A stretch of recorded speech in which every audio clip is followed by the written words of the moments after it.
Here we have Ellie. In this video, we're going to look at Ellie's backstroke.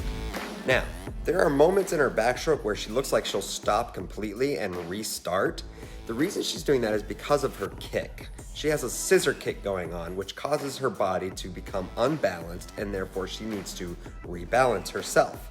Instead, a more efficient and faster way to swim backstroke would be with a consistent flutter kick. A fast flutter kick is usually accomplished with a 6-beat rhythm. That means you're gonna kick 3 times while your right arm is stroking and then 3 more times when your left arm is stroking. A 6-beat kick. All in all, this is a very good backstroke for an 8-year-old. With these tips, Ellie's going to improve her backstroke even more, and hopefully, so will you. Well, Rocketeers, that's all I have for you today. If you're interested in your own private lessons in person or online, then head over to our website. Follow us over on Facebook, Twitter, and Instagram, and support the channel by contributing to our Patreon. Links are in the description below.